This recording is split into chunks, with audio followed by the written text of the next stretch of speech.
Thanks for your time, Mr. Raja. Could you please explain on how is blockchain the next disruptive technology and how is it gonna fare in the Indian paradigm? Sure. So I think blockchain, after a very large period of time, has been a technology that came and it really excited me. There are a few reasons for this.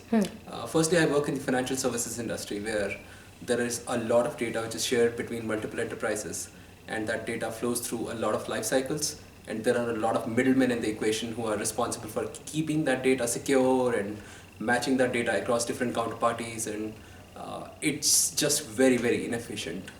You'd be surprised to know that even in today's times, there are a lot of trades that take 2 or 3 days to settle. Right. So when I found a technology which is operating on real money, something like Bitcoin, and it's secure enough for the whole world to start using it, and I found that it could easily store secure pieces of information which is accessible to multiple people, I had that aha moment that this is something that can actually be used a lot in the financial services industry. And the more I read about it, the more I felt like anything which needs a shared distributed ledger, this can be actually very effective in using. Sure, and this is just the apt time when we are talking of a technology like blockchain and Bitcoin because India is undergoing a demonetization phase. How do you see blockchain faring in this kind of a phase, and how do you see Bitcoins coming in the Indian financial economy?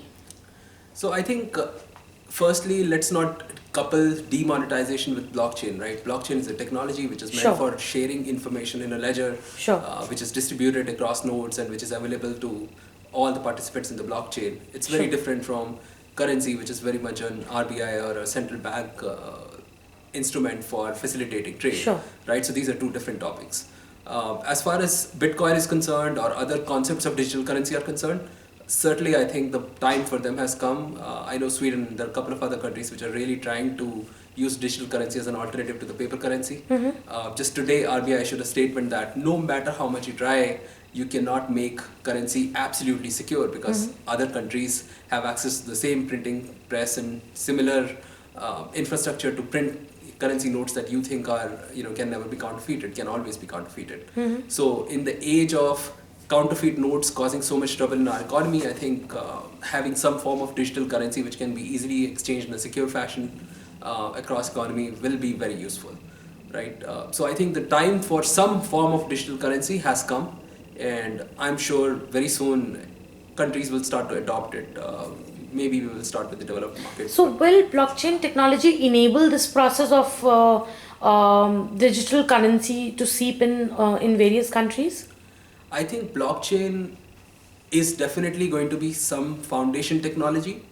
The implementation and the aspirations of how far the technology goes, I think, will Yeah. vary country by country. Sure. So some countries will limit it to being used for um, issuing digital currency. Some countries will look at it as the technology for storing all kinds of government data or health data or property data or criminal data and so forth. So I think the aspirations on a country by country basis for how far they can take this technology will vary. But fundamentally, I think the technology will be used in years to come. Sure. Sapient has been one of the pioneers in blockchain technology, and I'm sure you must be dealing with a lot of CIOs in the fintech sector, particularly. How do you see the acknowledgement of the technology there? Because this is one sector I believe is a little um, not so upfront when it comes to adopting any change whatsoever, be it a technology change or a pattern, usage trend change or whatever. How has this sector reacted to you, and how are they accepting what you're offering? So let's talk a bit about first your comment on fintech sector being one of the last ones in adopting technologies. Right. I disagree with that. Sure. I think fintech sector was the first investor in large scale IT, which many, if you recollect, 85 somewhere around that period where mainframes were very popular, 85 to 90, early 90s. Fintech sector was the one where exchanges were running on mainframes, and I think when technologies moved from mainframe to client server, fintech adopted those things pretty fast. The reason why fintech is apprehensive about adopting new technologies is not because it doesn't like them, but because it's the most risky. You cannot have something which is brand new, which is not properly vetted, start playing havoc in financial markets. Correct. So it's just more conservative in rolling out new technologies, but it certainly sees the merit, and I'm sure fintech will absorb blockchain those technologies much faster than other sectors. If you see most of the products which are out there in the market, for example, all the smart contracts being talked about are in the in the financial services space. So there is a lot of traction. I think blockchain has more traction in financial services space than it has in any other space. Now let's come a bit to your question around how are our clients seeing this and what's the excitement level and so forth, right? Right. So certainly if you divide the whole client landscape into buy-side firms, sell-side firms and middlemen, right? The middlemen are probably the ones who will be most scared of this technology because they'll be eliminated and the buy-side and sell-side firms can together trade on blockchain in a secure fashion. So the middlemen are probably going to be the most scared, right? As far as the buy-side firms are concerned, they're not technology experts in themselves, but they're looking forward to firms like Sapient to help consult and give them ideas on how to use it. Blockchain is one thing which is typically the leverage is going to be there when everybody joins the bandwagon, right? If one company says, I want to use blockchain, and all they use it for is data within their enterprise, I don't think the leverage is there and I don't think they'll gain much out of it. So the real value will come when 10 buy-side firms and 10 large sell-side firms say, okay, together as a group, we will use blockchain implementation to track all of our transactions. That's when the real value add will come, and we will say, this blockchain will be used effectively to serve instructions to custodians and the bank accounts and all the other concerned parties. That's when I think the real value will come.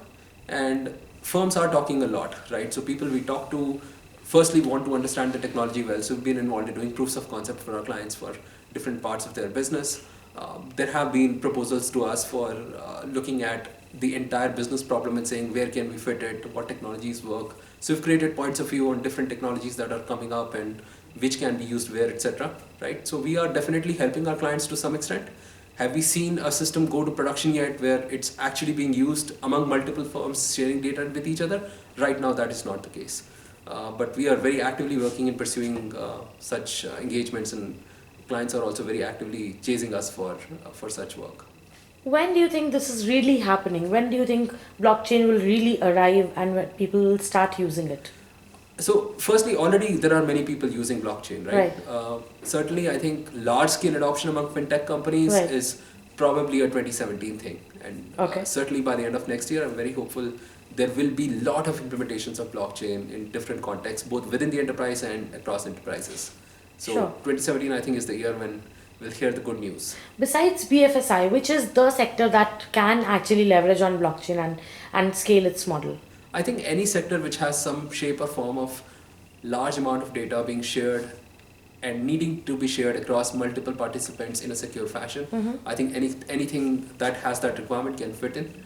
And we talked about a few of them in our Redefining Perspectives event. We talked about real estate as a use case where you can have the same record book across who took what property on sale or on rent and how many times it changed hands and so on. So we shared real estate as an example. We shared the fintech stuff as an example. There are numerous use cases documented, right? So anything which has to health records, criminal records. I mean, we can take any industry where you have a need to share data, and we can apply some form of blockchain solution to it. Sure. How is the uptake in the developers community when it comes to blockchain technology? Right. So certainly we did observe when we did the event in Bangalore, we saw a lot of people come back to us with questions on where do I start. In fact, there's a lot of material we're uploading on our website for Right. how to get started. I think any developer who has some basic programming background can actually start with it. The ramp up curve is not steep at all. And there's good amount of infrastructure on Ethereum and on a lot of frameworks where you can use test networks to test your concept in writing smart contracts and so forth. In terms of technology, I think knowing a good bit of JavaScript is very handy because most of these frameworks are JavaScript based, server-side JavaScript based. So knowing some bit of Node.js and things like that is very helpful. But it's not a steep curve at all. For anybody who has been programming in C++ or Java or .NET or JavaScript, I think the curve is not very steep for anyone to learn. So we are seeing good amount of excitement in people trying to do proofs of concept on some of these open source frameworks. Are you also engaging with the community by any chance for helping them leverage on blockchain technology? You mean the open source communities? Yes. So some of our people are members of such open source communities and they actively engage on their forums. But we don't have a project of our own out there which other people can use. Okay. We're still very much in the mode of doing custom things for our clients as they're asking, and we're building our own knowledge base as we go along with this. Sure. Sure. So for a developer looking to make a career in blockchain technology, what are the five things that he has to keep in mind? I don't know five, but let's get the main elements, right? Sure. The first thing is you have to understand how security technologies work. Right. So you have to understand how encryption works, SHA-256 protocol and so forth. You have to understand what is a digital signature, what is public key, private key. The same stuff which in 90s we used to learn about HTTPS and SSL. The same concepts, they have to be really clear. So you understand why is it secure, right? The second element to understand is distributed databases and technologies, and what's the upside, what's the flip side. Because when you're designing a solution, for example, Bitcoin is a very large network, and there is certain behavior on if certain part of the network goes down, the rest of it is up. How does the system continue to function, right? So understanding in large distributed systems how failover works, how nodes can still be resilient even if parts of the network fail, I think that's important, right? So understanding distributed technologies, I would say, is the second element, right? The third is you have to have some kind of programming background. I think if you have no programming background, it's not going to be helpful, right? The fourth is to understand the domain that you're working in good amount of depth. So if you are chasing a real estate problem, then really understanding how land records are maintained and what kind of security problems can occur if the real estate records are not properly maintained. So understanding whichever domain you're trying to apply blockchain to, it's not something that you just have to build a screen that some BA will write some specs for you on. So unlike traditional development where some business analyst gives you pages of specifications and it has screenshots and you just build and you don't care what the underlying business is, this is very much a developer needs to be hands-on on the business problem because the solution they design has to be very much in tune, and you would miss really critical elements if you're not. So I think those would be some of the key. So knowing some bit of JavaScript or some bit of standard programming languages, object-oriented programming languages, I think that everyone knows. So that would be a must-have. Sure. Is there a hindrance that you see in the Indian geography with respect to blockchain technology being adopted? No, rather than hindrance, I think there's a lot going for us. Okay. Right? Firstly, we have a government which is good with making important decisions, and we've seen some examples of that. So I think technology has acquired a critical stage in our infrastructure thought process that now people are thinking about what's next. Right. The other thing that really goes on well for us is we can leapfrog. So people who have made very significant investments, for example, US has made a lot of investments, they would have to redo some of those investments. We can straight away leapfrog. Like we don't have, for example, criminal records digitized across the country. We have it digitized in certain pockets, but there's no one system. So we could straight away take criminal records and make them into blockchain. Real estate records, for example, are largely within the offices and of all the corruption kind of situations there. Right. So we could easily take and say, okay, here's the technology, here's the solution, here's piloted in one city, and then we could scale it across multiple cities, right? So I think we have a lot going in terms of us. We have our software developer base is probably the largest in the world and the most sophisticated. And Sapien has, also explored other geographies, but we time and again come back to India saying the amount of talent pool we have here, we don't have elsewhere in the world. So I think we have that also going for us, right? And I think machines are getting cheaper, investment technologies are getting cheaper by the day. Much of the software development, startup ecosystem in Bangalore has significantly developed. So I think overall, there is a lot going for us that rather than being a hindrance, I think we have just exactly the right ecosystem we need for this to take off. Sure. Thank you so much for your time, Mr. Raja. Thank you very much. Sure, my pleasure. Thank you.